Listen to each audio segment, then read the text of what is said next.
ನೀನಾದೆ serial ಇವತ್ತಿನ ಸಂಚಿಕೆಯಲ್ಲಿ ಏನೇನೆಲ್ಲ ಆಯಿತು ಅಂತ ಹೇಳ್ತೀನಿ ನೋಡಿ. ಅದಕ್ಕಿಂತ ಮುಂಚೆ ಚಾನಲ್ನ ಸಬ್ಸ್ಕ್ರೈಬ್ ಮಾಡ್ಕೊಳ್ಳಿ. ನನಗೆ ಇಲ್ಲಿ ಸಂಚಿಕೆ ಸ್ಟಾರ್ಟ್ ಆದಾಗ ನಮ್ಮ ವೇದ ತುಂಬ ಖುಷಿಯಿಂದ ಸ್ಟೆಪ್ ಹೊತ್ಕೊಂಡು ರೂಮಿಗೆ ಬರ್ತಾ ಇರ್ತಾಳೆ. ನಮ್ಮ ವಿಕ್ರಮ್ ಕೂಡ ಬರ್ತಾ ಇರ್ತಾನೆ. ಒಬ್ರಿಗೊಬ್ರು ನೋಡಿ ವೇದ ಹಂಗೆ ಸುಮ್ಮನಾಗ್ತಾಳೆ. ವಿಕ್ರಮ್ಗಂತೂ ಅದು ಎಷ್ಟು ಖುಷಿ ಆಗುತ್ತೆ ಅಂತಂದರೆ ಬೆತಳ ಅಂತ ಹೇಳ್ಬಿಟ್ಟು ಅವಳ ಕೈನ ತಗೊಂಡು ಅವಳ ಕೈಗೆ ಒಂದು ಮುತ್ತು ಕೊಟ್ಬಿಟ್ಟು ಹಂಗೆ ತಪ್ಕೊಂಡು, ಬೆತಳ ನನಗೆ ಎಷ್ಟು ಖುಷಿ ಆಗ್ತಿದೆ ಗೊತ್ತೇನಮ್ಮ, ನೀನು ನನ್ನನ್ನು ಕ್ಷಮಿಸೋದೇ ಇಲ್ಲ ಅಂತ ತಿಳ್ಕೊಂಡಿದ್ದೆ, ಸಖತ್ತು ಬೇಜಾರಾಗಿತ್ತು ನನಗೆ, ಥ್ಯಾಂಕ್ಸ್ ಕಣೆ ಬೆತಳ ಅಂತ ಅವಳಿಗೆ ಖುಷಿಯಿಂದ ಹೇಳ್ತಾ ಇರ್ತಾನೆ.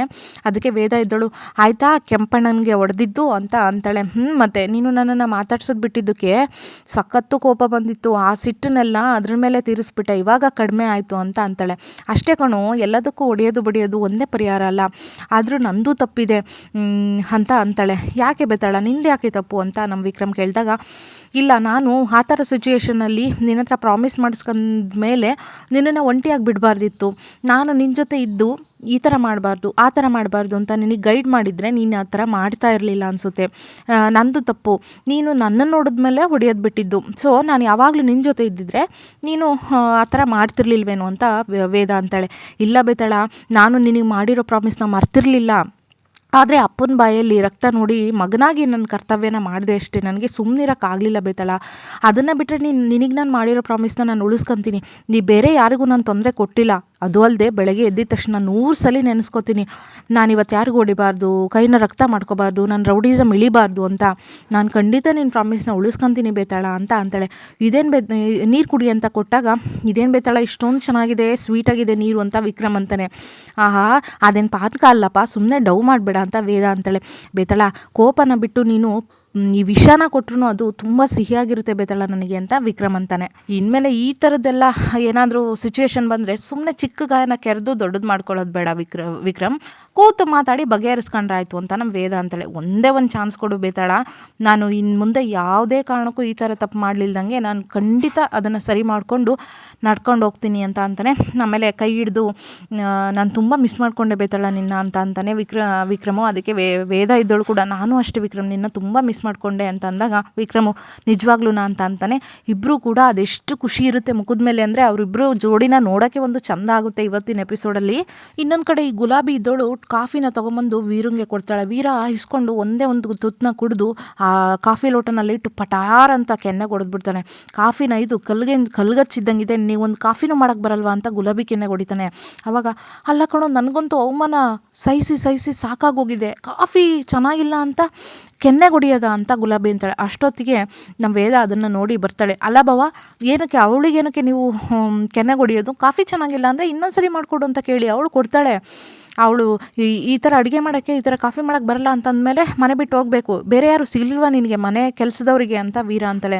ಅಲ್ಲ ಅವಳು ಏನು ತಪ್ಪು ಮಾಡಿದ್ದಾಳೆ ಅಂತ ಹಿಂಗೆ ಮಾಡ್ತಿದ್ದೀರಾ, ಇಷ್ಟಕ್ಕೂ ಅವಳು ಮನೆ ಬಿಟ್ಟು ಹೋಗಲಿ ಅಂತ ಅಂತಿದ್ದೀರಾ, ಅವಳೇ ನಿಮ್ಮ ತಲೆ ಮೇಲೆ ಕೂತಿದ್ದಾಳೆ, ಇಷ್ಟಕ್ಕೂ ಅವಳು ಕೆನ್ನೆಗೆ ಬಾರ್ಸೋಕ್ಕೆ ಅವಳೇನು ಪಂಚಿಂಗ್ ಬ್ಯಾಗ್ ಅಂತ ಮಾಡ್ಕೊಂಡಿದ್ದೀರಾ ಅಂತ ನಮ್ಮ ವೇದ ಅಂದಿದ್ದಕ್ಕೆ ವೀರ, ಪಂಚಿಂಗ್ ಬ್ಯಾಗಿಗೆ ನಾನೇನು ಕೊಡಲಿ, ಅವಳು ನಿನ್ನ ಗಂಡ ಇದ್ದಾನಲ್ಲ ಅವನು ಪಂಚಿಂಗ್ ಬ್ಯಾಗಿಗೆ ಹೊಡಿಯೋನು, ನಾನೇನು ಅವನ ಥರ ಅಸಹಾಯಕ ಅಲ್ಲ ಅಂತ ಅಂತಾನೆ. ನೀವು ನನ್ನ ಗಂಡನ ಬಗ್ಗೆ ಮಾತಾಡಬೇಡಿ ಬಾವ, ನಿಮ್ಮ ಥರ ಒಂದು ಹೆಣ್ಣಿನ ಮೇಲೆ ಕೈ ಮಾಡೋದಕ್ಕಿಂತ ಸಿಟ್ಟನ್ನ ಆ ಪಂಚಿಂಗ್ ಬ್ಯಾಗ್ ಮೇಲೆ ತೀರಿಸೋದೆ ಒಳ್ಳೇದಲ್ವಾ ಅಂತ ನಮ್ಮ ವೇದ ಅಂತಾಳೆ. ನೀನು ಅಂದ್ಕೊಂಡಿರೋ ಥರ ಇವಳು ಅಸಹಾಯಕನೂ ಅಲ್ಲ, ಏನು ಗೊತ್ತಿಲ್ಲದೆ ಇರೋಳು ಅಲ್ಲ ವೇದ, ಸುಮ್ಮನೆ ಇರು ನೀನು ಅಂತ ವೀರ ಅಂದಾಗ, ಹೌದಾ ಹೊಸ ವಿಷಯ, ನಿಮಗೆ ಹೆಂಗೆ ಗೊತ್ತು ಇದೆಲ್ಲ ಭಾವ ಅಂತಂದಾಗ ಸಿಗಾಕೊಂಡು ಒಂಥರ ಅಲ್ಲಿಂದ ಕಾಲು ಕೇಳ್ತಾನೆ ವೀರ. ಭಾವ ನಿಂತ್ಕೊಳ್ಳಿ ಭಾವ ಅಂತಂದಾಗ, ಅಲ್ಲ ಹೌದು ಗುಲಾಬಿ ಬೇಜಾರಾಗಬೇಡ, ನಿನ್ನನ್ನು ನಾನು ಈ ಮನೆ ಸೊಸೆ ಮಾಡ್ತೀನಿ ಅಂತ ಕರ್ಕೊಂಡು ಬಂದೆ, ಬಟ್ ಇಲ್ಲಿ ಏನೇನೋ ಆಗ್ತಾಯಿದೆ, ಬೇಜಾರಾಗಬೇಡ ಅಂತ ಗುಲಾಬಿಗೆ ಅಂತಾಳೆ. ನೀವೇನು ಮಾಡ್ತೀರಿ ಬಿಡಿ, ಅವ್ರು ಹೊಡೆದಿದ್ದಕ್ಕೆ ಪಾಪ ನೀವು ಯಾಕೆ ಸಾರಿ ಕೇಳ್ತೀರಾ ಅಂತ ಗುಲಾಬಿ ಅಂತಾಳೆ. ಹೌದು ಬರೀ ಕಾಫಿ ಚೆನ್ನಾಗಿಲ್ಲ ಅನ್ನೋದಕ್ಕೆ ಯಾಕೆ ಹೊಡೆದ್ರು ಅವರು, ಇಷ್ಟಕ್ಕೆಲ್ಲ ಹೊಡಿತಾರ ಅಂತ ನಮ್ಮ ವೇದ ಕೇಳಿದ್ದಕ್ಕೆ, ಬರೀ ಇಷ್ಟೇ ಅಲ್ಲ, ಮನೆ ಬಿಟ್ಟು ಹೋಗಲಿಲ್ಲ ಅಂತಂದರೆ ಮಲಗಿದಾಗ ದಿಂಬ ಹಾಕಿ ಸಾಯಿಸ್ಬಿಡ್ತೀನಿ, ಹಂಗೆ ಮಾಡ್ತೀನಿ ಹಿಂಗೆ ಮಾಡ್ತೀನಿ ಅಂತ ಎದುರಿಸ್ತಿದ್ದಾರೆ ಅಂತಂದ. ಓಹೋ ಇಲ್ಲಿವರೆಗೂ ಬಂತಾ, ನಾನು ಹಂಗಾದ್ರೆ ಇಬ್ಬರೂ ಬೇಗ ಮದುವೆ ಮಾಡಲಿಲ್ಲ ಅಂತಂದರೆ ಇದು ಕೈ ಮೀರಿ ಹೋಗ್ಬಿಡುತ್ತೆ ಪರಿಸ್ಥಿತಿ, ನಾನಿದ್ದೀನಿ, ಇಬ್ಬರೂ ಬೇಗ ಮದುವೆ ಮಾಡ್ತೀನಿ ಅಂತ ಹೇಳ್ಬಿಟ್ಟು ನಮ್ಮ ವೇದ ಮಾತು ಕೊಡ್ತಾಳೆ. ಅಲ್ಲಿಂದ ಹೋಗ್ತಾಳೆ. ಗುಲಾಬಿ ಗುಲಾಬಿಗಂತೂ ಫುಲ್ಲು ಪ್ಲ್ಯಾನ್ ಸಕ್ಸಸ್ ಆಯಿತು ನಂದು ಅಂತ ಫುಲ್ ಸ್ಮೈಲ್.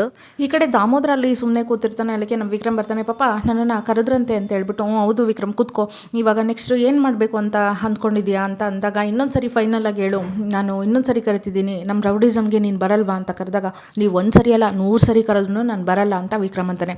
ಸರಿಯಾಗಿದ್ದರೆ ನೆಕ್ಸ್ಟ್ ಏನು ಮಾಡಬೇಕು ಅಂತ ಅಂದ್ಕೊಂಡಿದ್ಯಾ ಅಂತ ಕೇಳ್ತಾನೆ. ನಾನು ತುಂಬ ಬಿಸ್ನೆಸ್ ನೋಡ್ತಾ ಇದ್ದೀನಿ, ನೋಡೋಣ ಯಾವ್ದು ಫೈನಲ್ ಆಗುತ್ತೋ ಗೊತ್ತಿಲ್ಲ ಅಂತ ವಿಕ್ರಮ್ ಅಂತಾನೆ. ಸರಿಯಾಗಿದ್ದರೆ ನಾನೇ ನಿನಗೊಂದು ಬಿಸ್ನೆಸ್ ಹೇಳ್ತೀನಿ, ಯಾವುದು ಅಂತ ಕೇಳ್ತಾನೆ. ಅದು ನಮ್ಮದೇ ಮೆಟೀರಿಯಲ್ಸು, ನಮ್ಮದೇ ಇದೆಲ್ಲ ಒಂದು ಎಜುಕೇಷನಲ್ ಇನ್ಸ್ಟಿಟ್ಯೂಷನು, ಬಟ್ ಬೇರೆಯವ್ರ ಮ್ಯಾನೇಜ್ಮೆಂಟ್ ಅಷ್ಟೇ. ಅಲ್ಲಿ ಅವರು ಯಾಕೋ ಸ್ವಲ್ಪ ಲಾಸ್ ಆಗ್ತಿದೆ ಅಂತ ಹೇಳ್ತಾ ಇದ್ದಾರೆ, ಅದನ್ನು ನೀನು ವಹಿಸ್ಕೋಬೇಕು ಅಂತ ಅಂತಾನೆ. ಅದಕ್ಕೆ ವಿಕ್ರಮ್ಗೆ ಡೌಟ್ ಬರುತ್ತೆ, ಈ ಓದು ವಿದ್ಯೆ ಇದೆಲ್ಲ ಕೆಲ್ಸಕ್ಕೆ ಬಾರದೇ ಇರೋರ್ದು ಅಂತ ಅಂತಿದ್ರಿ, ಅದನ್ನು ಕಂಡ್ರೆ ಸಿಟ್ಟು ಕೋಪ ಬರ್ತಾಯಿತ್ತು ನಿಮಗೆ, ಆದರೆ ನನ್ನನ್ನು ಇವಾಗ ಅಲ್ಲಿಗೆ ಕೆಲ್ಸಕ್ಕೆ ಹೋಗು ಅಂತಿದ್ದೀರಲ್ಲ, ನನಗೆ ಯಾಕೋ ಡೌಟ್ ಬರ್ತಿದೆ ಅಂತ ನಮ್ಮ ವಿಕ್ರಮ್ ಅಂತಾನೆ. ಅದಕ್ಕೆ ದಾಮೋದರ ಇದ್ದೋನು, ಎತ್ತ ತಂದೆ ಮೇಲೆ ನಿನಗೆ ಡೌಟಾ, ನನ್ನ ಮಾತಿನ ಮೇಲೆ ನಂಬಿಕೆ ಇಲ್ವಾ ವಿಕ್ರಮ್, ನಾನು ನಿನಗೆ ತಪ್ಪಾಗಿ ಹೇಳ್ತೀನಿ ಅಂತ ದಾಮೋದರ ಅಂತಾನೆ. ಅದಕ್ಕೆ ವಿಕ್ರಮ್, ಸರಿ ಆಯಿತು ಅಪ್ಪ, ನಾನಲ್ಲಿ ಫಸ್ಟು ಹೋಗ್ತೀನಿ, ಡಾಕ್ಯುಮೆಂಟ್ಸ್ ಎಲ್ಲ ನೋಡ್ತೀನಿ, ಅದು ನ್ಯಾಯವಾಗಿ ನಡೀತಿದೆಯಾ ಅಂತ ಗೊತ್ತಾದರೆ ಮಾತ್ರ ನಾನಲ್ಲಿ ಹೋಗಿ ನಾನು ಅದನ್ನು ವಹಿಸ್ಕೊತೀನಿ ಅಂತ ನಮ್ಮ ವಿಕ್ರಮ್ ಹೇಳಿ ಅಲ್ಲಿಂದ ಹೋಗ್ತಾನೆ. ಸರಿನಪ್ಪ ಆಯಿತು ಅಂತ ನಮ್ಮ ದಾಮೋದರ ಅಂತಾನೆ. ಅವನು ಹೋದ್ಮೇಲೆ, ರೌಡಿಸಮ್ಗೆ ಮತ್ತೆ ಬರಲ್ಲ ಅಂತೀಯ, ನೀನು ಎಲ್ಲೇ ಹೋಗು ಏನೇ ಮಾಡು ವಿಕ್ರಮ್, ಈ ಥರದ ದಂಧೆ ನಮ್ಮ ರಕ್ತದಂದಲೇ ಅಂಟಿದೆ, ನೀನೇನೇ ಮಾಡಿದ್ರು ಕೊನೆಗೆ ನೀನು ಇಲ್ಲಿಗೆ ಬರೋ ಥರ ನನಗೆ ಮಾಡೋದು ಹೆಂಗೆ ಅಂತ ಗೊತ್ತು ಅಂತ ಮನಸ್ಸಲ್ಲೇ ಸ್ಕೆಚ್ ಆಗ್ತಾ ಇರ್ತಾನೆ ದಾಮೋದರ. ಈ ಕಡೆ ವೇದ ಬಂದುಬಿಟ್ಟು ಗುಲಾಬಿ ನೀನು ವೀರನ ಜೊತೆ ಭಾವನ ಜೊತೆ ಇದ್ದಂಥ ಫೋಟೋಗಳ್ನ ನನಗೆ ಕಳಿಸು ಅಂತ ಕೇಳ್ತಾಳೆ. ಅವ್ವ ಫೋಟೋಸಾ ಏನಕ್ಕೆ ಅಂತ ಕೇಳಿದಾಗ, ಅಯ್ಯೋ ಈಗ ಅವನಿಗೆ ಬುದ್ಧಿ ಕಲಿಸುವಂಥ ಟೈಮ್ ಬಂದಾಯಿತು, ಕಳಿಸು ನನಗೆ ಅಂತ ಕೇಳ್ತಾಳೆ. ಅಯ್ಯೋ ಬೇಡಕ್ಕ, ಅದು ನನಗೆ ನೆನಪಿಗೆ ಅಂತ ಇಟ್ಕೊಂಡಿರೋದು ಅಂತ ಅಂತಾಳೆ. ಅವರು ಒಳ್ಳೆತನದಲ್ಲಿ ನಿನ್ನ ಜೊತೆ ಇದ್ದಿದ್ರೆ ಅವು ನೆನಪಿಗೆ ತುಂಬ ಚೆನ್ನಾಗಿರ್ತಿದ್ವು, ಆದರೆ ಅವರು ನಿನ್ನನ್ನು ಈ ರೀತಿ ಬಳಸ್ಕೊತಾ ಇದ್ದಾರೆ, ನಾನು ಇನ್ನೂ ತಡ ಮಾಡಿದ್ರೆ ಇನ್ನೂ ಕಷ್ಟ ಆಗುತ್ತೆ, ನಿಮ್ಮಿಬ್ಬರನ್ನ ನಾನು ಆದಷ್ಟು ಬೇಗ ಮದುವೆ ಮಾಡಲೇಬೇಕು, ಇವನ್ನೆಲ್ಲ ಮನೆಯವ್ರ ಮುಂದೆ ಇಡ್ತೀರಾ ಅಕ್ಕ ಅಂತ ಗುಲಾಬಿ ಕೇಳ್ತಾಳೆ.